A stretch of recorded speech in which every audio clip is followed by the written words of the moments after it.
तो न्यूज 11 भारत की खबर से बौखलाए घोटालेबाज आवास बोर्ड घोटाले के आरोपियों में खलबली मच गई है।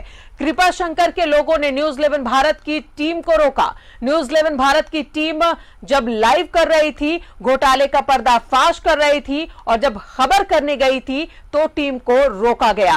कृपा शंकर के घर से दूर दे रहे थे लाइव हमारे संवाददाता। आवास बोर्ड के ठेकेदार है कृपा शंकर। जब उनके गुर्गों ने हमारी टीम को रोकने की कोशिश की तो ये तस्वीर हम आपको दिखा रहे हैं। जब कृपा शंकर के घर के पास से लाइव दे रहे थे हमारे संवाददाता, उस वक्त कृपा शंकर के गुर्गों ने हमारी टीम को यहां से लाइव करने से रोका। तो आप इनकी मनमानी देख सकते हैं कि किस तरह से ये मनमानी करते हैं और संजीव कुमार की मनमानी का ये नतीजा है कि आज इतने बड़े घोटाले राज्य में हो रहे हैं।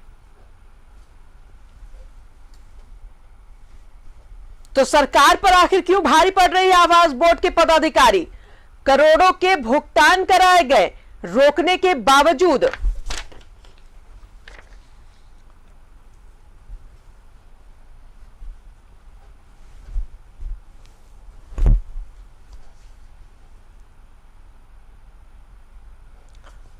तो तस्वीर में आपने देखा कि जब हमारी टीम, हमारे संवाददाता पहुंचे थे लाइव करने के लिए, उस वक्त यहां पर आवास बोर्ड के जो कृपा शंकर के घर के पास से ये लाइव दे रहे थे, उस समय इनके गुर्गों ने कैसे हमारी टीम को वहां पर से लाइव करने से रोका। सीधा रुक करेंगे, सहयोगी अंजनी हमारे साथ बने हुए हैं। अंजनी, सरकार के लाख कह सकते हैं कि जिस तरीके से आवास बोर्ड में यहां पर पदाधिकारी अपनी ही सुनते हैं, सरकार के कामों को ठेंगा दिखाते हुए आखिर इन पर कार्रवाई क्यों नहीं हो पा रही है? देखिए, कल जो तस्वीर हम लोगों ने दिखाई है राजदा, उससे ये साफ ये बातें निकल कर आ रही हैं कि कहीं ना कहीं जो राजनीतिक संरक्षण है ऐसे लोगों को मिलता रहा है और नियमों की धज्जियां ये लोग उड़ाते रहे हैं। जी, मुख्य सचिव का भी जो आदेश था उसको इन लोगों ने किस तरह से ठेंगा दिखाया, धज्जियां उड़ाई। 2019 में जब मुख्यमंत्री हेमंत सोरेन शपथ लिए थे, शपथ के बाद जो है ये आदेश निकला था कि किसी भी तरह का भुगतान नहीं करना है। तो सोचिए, उस वक्त भी इन लोगों ने भुगतान किया है 4 करोड़ से ऊपर का, और 32 जो चेक हैं वो साइन किए गए हैं। तो ये साफ दर्शाता है कि इनका जो नेक्सस है बड़ा स्ट्रांग है और ये लोग नियम परिनियम को बदलते हुए कुछ भी कर सकते हैं और जो सरकारें हैं वो सिर्फ खड़े होकर देखते रहेगी। तो ये तस्वीर है राजधानी रांची की। तो देखिए, आवास बोर्ड का जो घोटाला है ये कुछ छोटा मोटा घोटाला नहीं है। एक तो फर्जी दस्तावेज प्रस्तुत किए गए हैं, आवास बोर्ड की जो जमीन है उसमें अवैध कब्जा दिलाया गया है, और यदि अभी पूरी तरह से आवास बोर्ड इलाके में सर्वेक्षण किया जाए, सरकार यदि सर्वेक्षण करे तो ऐसे कई मामले उजागर होंगे। जो नेक्सस है, नेटवर्क जो है वो बड़ा स्ट्रॉन्ग है। अब देखिए, वहाँ के जो पूर्व जो MD रहे हैं उनका भी किस तरह का कार्यशैली रहा है वो तमाम लोग देखे हैं और मामला ACB में है। और ऐसे में ये देखिए, आवास बोर्ड का मुख्य मकसद होता है राजा कि जो गरीब तबके के लोग हैं उन्हें भी आपको जमीन और आवास मुहैया कराना है कम कीमतों में। लेकिन यहाँ तो आलीशान मकान बने हैं, तो आप समझ लीजिए कि किस तरह से नियमों की धज्जियां भी हो रही हैं। और आवास बोर्ड के इलाके में इस तरह की जो गतिविधियां चल रही है, ये कोई आज की तस्वीर।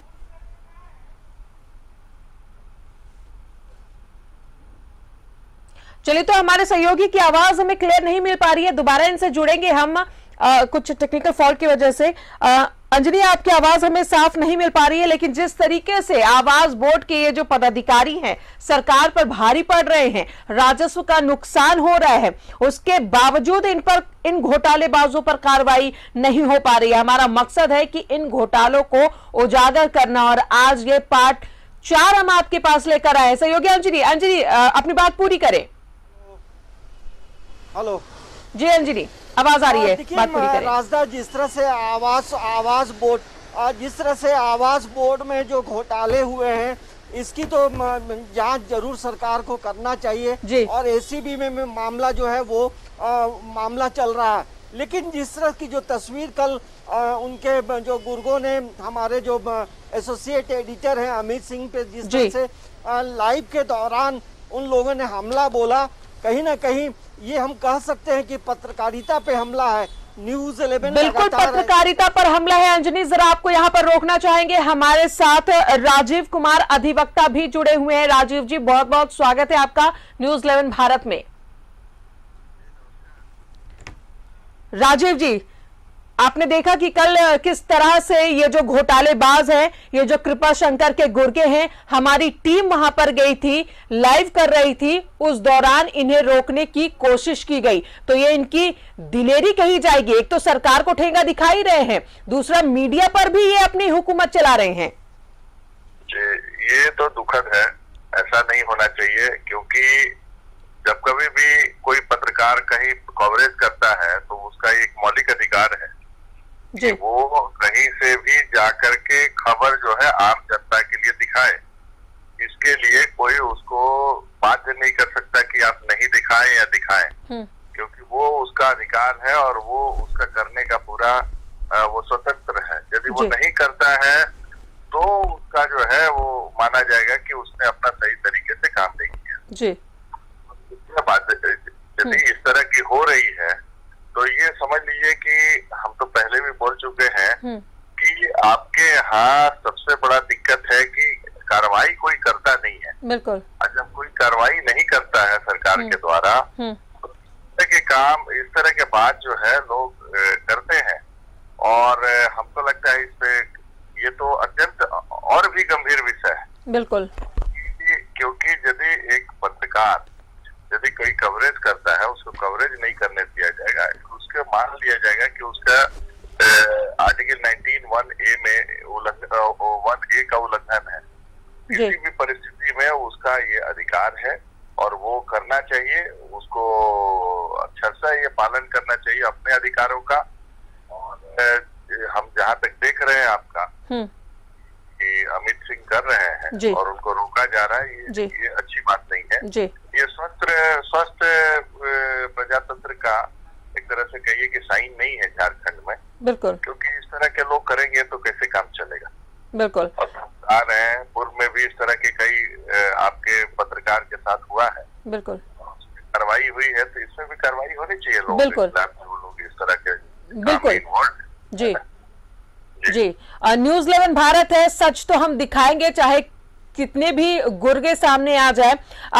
राजीव जी, सरकार पर तो आवास बोर्ड के पदाधिकारी भारी पड़ ही रहे हैं, आखिर इन पर कार्रवाई क्यों नहीं हो रही है? संजीव कुमार की मनमानी देखने को मिल रही है।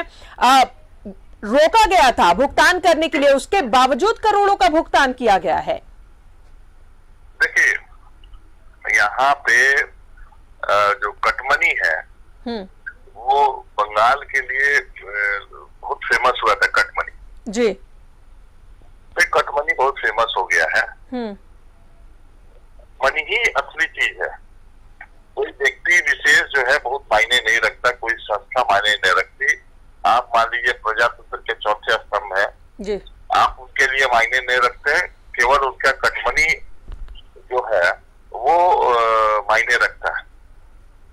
तो कट मनी के बेसिस पे जब सरकारें चलेंगी, और देखिए आज के दिन में बालू का उठाव ऐसी हो रहा है इलीगल, एनजीटी के बाद भी, ऑर्डर के बाद भी आपके जितने ठेकेदारी है उसमें 40% चल रहा है करीब करीब। जितने भी नगर निगम के काम हो रहे हैं, अन्य काम हो रहा है, उसमें भी कट मनी की वैसी स्थिति है।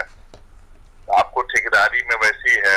हाउसिंग बोर्ड का तो जो आप घोटाला दिखा रहे हैं, ये तो अपने आप में विचित्र। हम तो 2010 के पहले से लगे हुए हैं जी, लेकिन कुछ कर नहीं पाते हैं हम लोग, इसलिए क्योंकि पैसा बहुत भारी पड़ता है इन लोगों के लिए। और जितने भी मंत्री रहे हैं पूर्व में भी जी, वो सभी लोग खाए पिए चले गए। सेक्रेटरी रहे, खाए पिए चले गए। एमडी रहे, खाए पिए चले गए। हमारे यहाँ पुलिस अफसर लोगों ने, कई लोगों ने वहां पे अपना लिया है जमीन।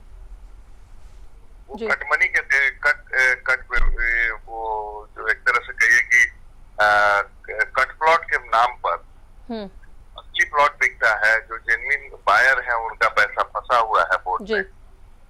कई केस हम कर रहे हैं जिसमें वो लोग बोलते हैं, कई अफसर हैं जिनके पैसे ये फंसा हुआ है बोर्ड में, उनका पैसा 40,00,000 40,000 50,000 रुपया उन्होंने एडवांस किया था, उन्होंने अप्लाई किया था, वो ऐसी चीज रह गया, उनको मिला नहीं। एक तरह से ये प्राइवेट लिमिटेड कंपनी हो गया है, लोगों के अपने पॉकेट कंपनी है हाउसिंग बोर्ड। और हाउसिंग बोर्ड अब सरकारी हमको दिखता नहीं है, जिसको मन करता है वहाँ मॉल बनाने जा रहा है, जिसको मन करता है बिल्डिंग कंस्ट्रक्शन कर रहा है। तो आम लोगों के लिए ये बनी हुई बोर्ड अब ये खास लोगों के लिए ही बन के रह गया है। बिल्कुल ये मनमानी ही कहा जाएगा राजीव जी। जिस तरीके से संजीव कुमार की मनमानी चल रही है, अगर कोई आवाज भी उठाता है वहां पर अफसर, तो उनका ट्रांसफर भी ये करवा देते हैं। देखिए, हम तो कल भी बोला था मैंने कि डीटीओ जो है यहाँ के सरकार बनाते बिगाड़ते रहे, तो ये तो बोर्ड तो उनका अपना जो है जो चाहे ये लोग कर सकते हैं, इसमें बहुत बड़ी चीज नहीं है। बोर्ड में तो ऑटोनोमस संस्था है, ये एक मैनेजिंग डायरेक्टर होते हैं, मैनेजिंग डायरेक्टर और बोर्ड में जो भी मेंबर्स है ये लोग सब मिल करके डिसाइड करते रहते हैं। जिसको देना है जेन्युइन उसको नहीं देना, और जिसको नहीं देना है उसको देना, यही तो परंपरा यहाँ से चलते आ रही है। तो बहुत हम तो पहले भी डे 1 से बोलते रहे, आपका प्रथम जो शुरू हुआ था उसी दिन बोले थे कि नहीं कुछ कार्रवाई नहीं होगी, चाहे हम लोग कुछ भी कर ले, कितनी भी यहाँ पे रिपोर्टें आ जाए, क्योंकि ऊपर में जो लोग पदाधिकारी और मंत्री बैठे हैं, एक ही चीज होता है कि मेरा क्या में उनको जब मेरा में आ जाएगा तो आपकी जो भी पत्रकार होगा, एक तरह से कहिए कि रिपोर्ट जो है जो भी कर ले, अब तो इवन FIR करवा के हाईकोर्ट के आदेश से FIR हुआ था, उससे भी कोई कार्रवाई नहीं, सब लोग लेकर के बैठ गए। सुप्रीम कोर्ट में भी उस आदेश को चैलेंज किया गया था जब हम लोग हाईकोर्ट से कराए थे, उसके बाद भी कोई कार्रवाई नहीं हुई। बड़े बड़े पदाधिकारी, बड़े बड़े नेता यहाँ इन्वॉल्व है, ये अब टाइम लाइन हो गया है हाउसिंग बोर्ड का एरिया। बिल्कुल। और इसमें पूर्व के भी मंत्री जिनका घर यहीं आसपास में है, उनका भी प्लॉट है। अब बताइए, वो लॉ है कि इतना किलोमीटर के अंदर नहीं हो सकता, लेकिन लिया कौन क्या कर सकता है? सैया भैले कोतवाल, क्या है क्या, सब तो कोतवाल तो अपने हैं, तो इसलिए कौन क्या कर सकता है? तो जब तक सफेद पोश का साथ रहेगा, संलिप्तता रहेगी, तो कैसे कार्रवाई हो पाएगी? लेकिन न्यूज़ 11 भारत ने जब ये बीड़ा उठाया है, तो ऐसे लोगों पर कार्रवाई जरूर होनी चाहिए, और ये होगी। अब राजीव जी हमारे साथ, हमारे सहयोगी अमित भी बने हुए हैं, जरा इनसे भी हम बात कर ले कि कल जब ये गए हुए थे रिपोर्टिंग करने के लिए वहां पर उमा शंकर के घर के पास, उस वक्त कैसे इनके गुर्गों की धांधली देखने को मिली। अमित सुन रहे हैं? हाँ, नमस्कार मैम। नमस्कार जी। मैं बता दूं आपको कि कल जो संजय सिंह नामक व्यक्ति लाइव के दौरान अपना विरोध दर्ज करा रहा था जी, वो कहीं ना कहीं द्वेष का तो भावना दिख ही रहा था। हमारी जो टीम वहाँ गई थी लोकेशन पर जी, तो उस मकान को दिखाने का कोई मकसद था नहीं। हम उस B50 भूखंड है जिसपे किसी का कब्जा है जी, ये तो अब बोर्ड बताएगा कि उस भूखंड पर किसका कब्जा है। न्यूज़ 11 की पड़ताल पे पता चला है कि जो सिंडिकेट में ठेकेदार है उसी का उस भूखंड पे कब्जा है। न्यूज़ 11 वही दिखाने गया था। बिल्कुल। लेकिन जो चोर की दाढ़ी में तिनका वाला हिसाब किताब है, उसके बगल में ये मीना सिंह का फ्लैट है, जो साई कृपा के नाम से पूरा फ्लैट है। इसका नक्शा भी पास नहीं है, लगता है जैसे 7 मंजिला मकान है या 6 मंजिला मकान है जी। तो ये तो अब जांच का विषय है जी। लेकिन मुझे नहीं लगता है कि आने वाले दिनों में भी इन सिंडिकेट में शामिल लोगों पर किसी प्रकार की कार्रवाई होगी, जैसा कि ये लोग व्यवहार कर रहे हैं। अब तो ये खुल के सामने विरोध में आ गए जी। बिल्कुल। जांच रिपोर्ट होने के बाद 4 दिन से न्यूज़ 11 लाइव दिखा रहा है, पोर्टल पर सारी खबरें जारी कर रहा है साक्ष्य के साथ। नगर विकास विभाग को भी सारे साक्ष्य के साथ आज से 8 महीना पहले सारी शिकायत, सारी जानकारी दी गई थी कि इस बोर्ड में क्या क्या गड़बड़ियां हो रही हैं। मैं आपको एक वानगी बताना चाहता हूँ गड़बड़ी की। हरमू हाउसिंग कॉलोनी जो हरमू चौक है उसके बगल में बोर्ड का मुख्यालय बन रहा है। 4 मंजिला मुख्यालय तैयार हो गया है, बहुत तेजी से काम चल रहा है। वो सिर्फ और सिर्फ एक ही कॉन्ट्रैक्टर ने तैयार किया है और उसमें भी 4 मंजिले मकान का 4 बार करके पीडब्ल्यूडी कोड की अनदेखी कर 4 बार में एक ही ठेकेदार को 4 बार मतलब कॉन्ट्रैक्ट निकाल करके और चारों काम एक ही ठेकेदार को दे दिया गया। इसकी लिखित शिकायत नगर विकास विभाग को मिली हुई है। अपने आप में अनोखा एक मतलब टेंडर की कार्रवाई है। एक योजना बनती है, 7 मंजिला बिल्डिंग बनाने की एक योजना बनती है, G7 बिल्डिंग वो मुख्यालय बनना है।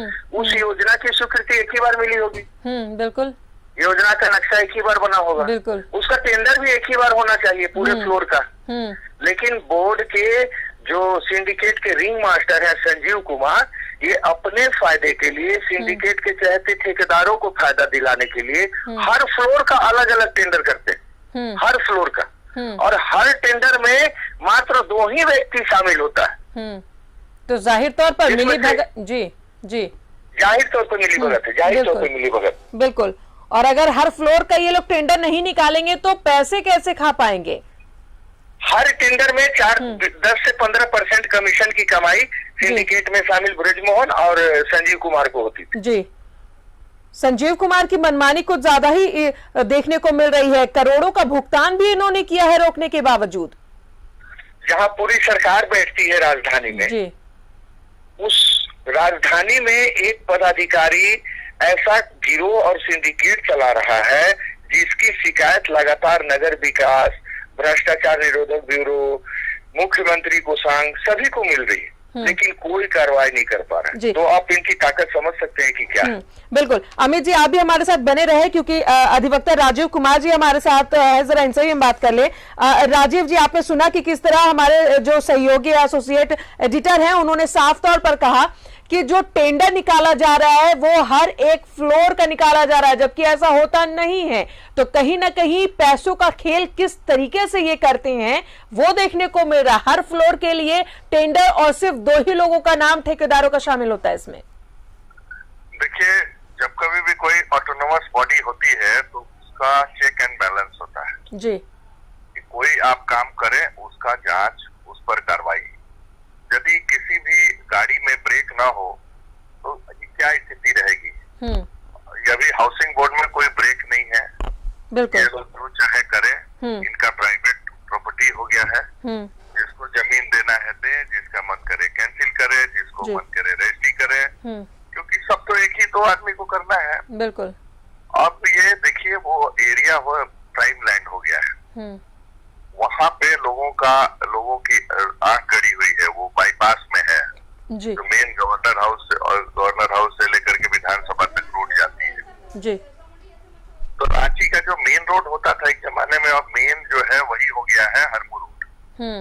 इस पर जो भी कार्रवाई करनी है वो सरकार को करनी है। सरकार के काफी लोगों का इंटरेस्ट वहां भी है। बिल्कुल। और एक चीज बता दें, इस राज्य में कभी भी 2001 से एक तरह से पार्टी इन पावर और पार्टी इन अपोजिशन नहीं रहा। अपोजिशन पार्टी यहाँ रहती नहीं है, यहाँ सभी लोग पावर में रहते हैं। सबका अपना अपना बालू का धंधा चलता है, सबका अपना अपना ठेकेदारी का चलता है, सबका अपना काम चलते रहता है।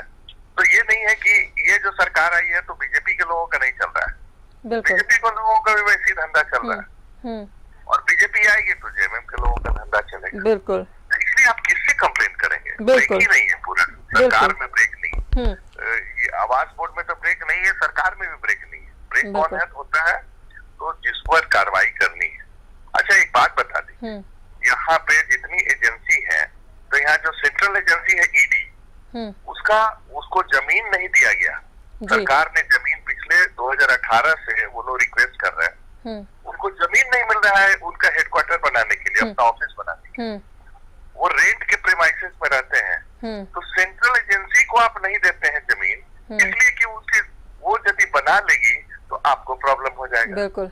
आप जो है यहाँ के जो हाईकोर्ट के जो हमारे यहाँ कोर्ट्स बने हुए हैं उनको फैसिलिटी नहीं देते हैं, वो ट्रिब्यूनल है उनको जगह नहीं देते हैं। आपके यहाँ कंज्यूमर फोरम बंद है तो किसके यहाँ लोग जाएगा? लोकायुक्त साहब का तो डेथ हो गया तो वहाँ लोकायुक्त का कार्यालय भी बंद है।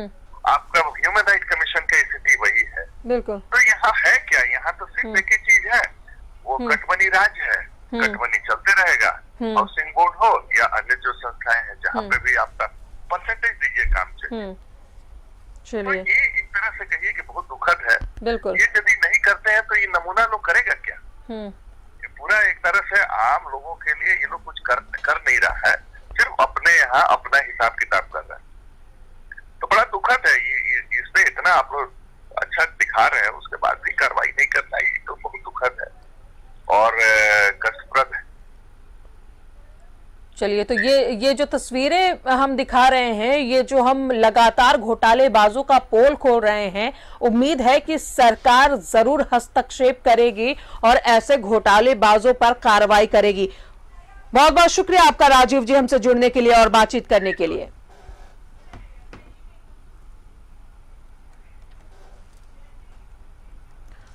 और इस वक्त हमारे साथ फोन लाइन पर सामाजिक कार्यकर्ता सुशांतो मुखर्जी भी फोन लाइन पर है। सुशांतो जी, बहुत बहुत स्वागत है आपका न्यूज 11 भारत में। जी सुशांतो जी, लगातार आप भी हमारे यहाँ आ रहे हैं और इन घोटालेबाजों का न्यूज 11 भारत किस तरीके से पोल खोल रहा है, ये आप भी देख रहे हैं, आपकी नजरों से कुछ भी नहीं छिपा हुआ है। उसके बावजूद सरकार हस्तक्षेप नहीं कर पा रही है। बिना सफेद पोशों के मिली भगत के क्या कोई ठेकेदार इतना दिलेर हो सकता है? निश्चित तौर पर नहीं हो सकता है, इसमें कोई शक नहीं है कि इसमें सफेद पोश भी है, क्योंकि सफेद पोश खुद अपना जगह जमीन वहां पर लिए हैं और बड़े बड़े स्ट्रक्चर खड़ा किए हैं जो नहीं होना चाहिए था इसको दबाने के। लेकिन कल आपके चैनल से आने के बाद कुछ सरकारी दंड से बात हो रही थी, कुछ राजनेता से बात हो रही थी, जो जिनकी अभी सरकार चल रही है, इस पर कार्रवाई होगी। अगर ये 4 एपिसोड चल गए, हमें लगता है कि इस मंडे ट्यूसडे के अंदर इस पर कार्रवाई होगी, हमें उम्मीद है और ये होना चाहिए, क्योंकि गरीबों की जमीन लूटी गई है। जिनको जमीन हक मिलना चाहिए था उन्हें हक नहीं मिला। उनके एक हक अपने खुद की हक बनाने के लिए उसकी दूसरी की बहुत सारे हक, कम से कम 300, हमें जो पता है कि 300 फ्लैट कार और जमीन का जो 2011 में टेंडर हुआ था, जो लॉटरी हुई थी, उस लॉटरी को इन लोग एमडी साहब और विभाग के लोग मिलके उसे निरस्त कर दिया। इसलिए निरस्त कर दिया क्योंकि उनके बीच में एक रोड के ऊपर बड़ी जमीन थी जो एकदम कमजोर वर्ग जो ले नहीं पाते थे, लेकिन उनकी लॉटरी में गलतियां से आ गई थी। तो आ जाने के कारण वो लॉटरी एक्सेप्ट हो गए थे और इसको तोड़ने के लिए बहुत कोशिश किया, लास्ट में उसको निरस्त कर दिया। आज वो कोर्ट पर मामला है। ये सब देखे जाएंगे। और ये लॉटरी में सबसे बड़ी चीज है कि एक आदमी लॉटरी अगर लेते हैं, ऐसा नहीं है कि एक आदमी के नाम से डाले जाते हैं। उन लोग क्या करते हैं, अगर 100 सोचिए 1000 अगर लॉटरी डाले हैं, जिसमें आपको फॉल्स उसमें कम से कम 200-300 ऐसे डाल दिए जाते हैं जो एक ही आदमी है, लेकिन उसका 5-5 लॉटरी उसमें डाले जाते हैं। उसमें लॉटरी में वो इन्वॉल्व होते हैं, इसलिए इन्वॉल्व होते हैं। सोचिए एक प्रॉपर्टी को लेने के लिए अगर 100 जन लगाते हैं, लॉटरी डालते हैं, जिसमें 30 रहेंगे उनके एमडी और वहां के जो बड़े ऑफिसर, जो लूटखोर ठेकेदार माफिया जो बड़े हैं, उनके खुद के रहते, किसी को भी मिले वो जमीन उन्हीं को मिलेंगे, ऐसे है। और बहुत सारे राजनेता लगे हुए रहते हैं इस तरह से कि भाई अपने लोगों को ये लॉटरी दिलवा दो, और लॉटरी दिलवाने के बाद खुद के आदमी के पास वो जमीन चले जाते हैं, जिन्हों का आप अगर उसको जांच किया जाए, जिनके नाम से लॉटरी उठे वो उसका ऑनर नहीं है, उन्होंने तुरंत शिफ्ट करा देते हैं और उसमें बड़ा मंजिला बन जाते हैं। इसे देखने की जरूरत है। और हमारे लोकप्रिय सरकार आपको आए हैं, हमारे झारखंड में छल जंगल जमीन की बातों को रखते हुए जो सरकार आई है, और ये निश्चित तौर पर हमारे आदिवासी मूलवासियों के लिए काम करेंगी और ये लूटना बंद करेंगे। रोड पे जनता आएगी, लेकिन इस पर काम करेंगे। बिल्कुल सुशांतो जी, बहुत बहुत शुक्रिया हमसे बातचीत करने के लिए, जुड़ने के लिए। तो हम उम्मीद यही करते हैं कि ये जो 4 एपिसोड अभी तक हमने आपको दिखाए हैं कि किस तरीके से यहाँ पर लूट खसोट मची हुई है, ये जो ठेकेदार है ये इतने बड़े घोटालेबाज है कि सरकार भी हस्तक्षेप नहीं कर रही है, कार्रवाई नहीं कर रही है। लेकिन हमें उम्मीद है कि एक न एक दिन इन ठेकेदारों पर जिस तरीके से ये अपनी मनमानी कर रहे हैं, उन पर लगाम जरूर लगेगा। अमित और अंजनी, आप दोनों का भी बहुत बहुत शुक्रिया हमसे जुड़ने के लिए और तमाम जानकारी देने के लिए।